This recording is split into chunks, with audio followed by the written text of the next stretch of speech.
So this is the first look inside the new $1 billion Grand Egyptian Museum. I did see that they were making this, and that supposedly it was one of the biggest museums that it was gonna be in history, and that also they were gonna put a lot of the real Egyptian tombs and artifacts from the pyramids and stuff like that, so that they could preserve them and actually show them to the public. So let's see. Entering this immense atrium is awe-inspiring. King Ramses II, 3,500 years old, sent from the past to guard this modern museum. The Grand Egyptian Museum, built with $1 billion, adorned with futuristic pyramids. The grand staircase itself stretches Damn. from We gotta go visit that for sure. Egypt to the Greco-Roman period. You're stepping through time, thousands of years of history. With 12 newly constructed exhibition halls, the pharaoh's new home overlooks their old home. The men and women who See what I'm built saying? the pyramid. They're basically putting a lot of the stuff that they can't keep over there into the museum, so that people are able to actually look at it, and that they are able to preserve all of the artifacts and stuff like that. Are at rest with a view of the pyramid. Exactly. 57,000 artifacts make this the world's largest collection dedicated to a single civilization. Today, getting an exclusive inside look at the galleries. Gold, ivory. From beautiful bracelets worn by a queen, she had a lot of jewelry, She's queen. to the busts of kings. We can see the muscles of the king and The muscles. muscles of Yeah. him. So he wanted to go to the afterlife in the shape. In good shape. In good shape. Every artifact holds a secret. And this weekend, a new gallery will be unveiled, dedicated to King Tutankhamun, known as Damn. That shit is dedicated al pinche Tutankhamun. new gallery will Parejito, dame una rayas con el faraón. be unveiled, Me puse LS de la tumba de Tutankhamun. dedicated to King Tutankhamun, known as King Tut. The museum's promotional Damn. video offering glimpses. This is ancient Egypt brought back to life. For almost a decade, we have tracked the tough task of transporting King Tut's world. In 2017, we were face to face with the last precious piece to move, Tutankhamun's golden mask. King Tut is moving home to the new museum's loading bay. Damn. The statue of Tutankhamun. Imagine how careful they had to be so that they didn't break or damage any of that. Fuck, no wonder it took them so long. Irreplaceable. And then he said there's more than, I think, 500 artifacts, which is a lot if you think about it, to carry from this place to this place without having to damage any of it, bro. King's face. It's amazing. Over 5,300 of King Tutankhamun's belongings painstakingly restored. How many? 5,300 of King. Never mind. I said 500. He probably meant 5,000, or 50,000, cause right there, just his stuff is 5,000. Tutankhamun's belongings painstakingly restored. This is a footstool for King Tut. Yes. 3,000 of his possessions never displayed in public until now. Greatest headlines of the century.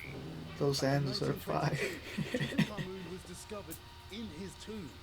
And although the pharaoh himself will remain here, And what we decided, this money should stay in the Valley of the Kings. all the objects found in the tomb will now be on display in the new museum. This will capture the heart. If you guys not know, the story behind his tomb is that the people that saw him, or that they found the tomb, they said that whenever they went inside, boom, they just seen hella stuff like stored in, like if they were in a rush to put everything up, cause it wasn't like really planned for him to die. He died at a really young age compared to all the other pharaohs, and that's the reason why they just put him in that place and store everything that he had in there without like actually making it an arranged place, compared to the other tombs from the other pharaohs. And that's why also they were saying that anyone who went in there or that saw the tomb or anything like that, that they would be cursed, which is crazy. That's why a lot of people were scared to even go in there. But hey, look at that, all these people that they did that, and as far as I know, nothing happened to them, except for one of the persons that was there originally. Supposedly he got like a lung disease or something like that, and he died from that, which, hey, that's pretty strange. But who knows, he might have already been sick of like a pulmonary, disease or something like that. of a museum in the world. Millions will flock to see the pharaoh's treasures and experience his world, an ancient civilization in a stunning new setting, fit for the future. And that King Tutankhamun exhibition opens this weekend. And guys, to state the obvious, you are going to need time to go and see everything. That is a pretty big One museum. final thought, in eras past, thousands of years ago, we built these great temples to those who have left us. In a way, look at this. We're still doing. That is what I seen everywhere, that the craziest places right now, like the Egypt pyramids, the Taj Mahal, however you say it, and many more, are like tombs for people. And nowadays we don't even care about that.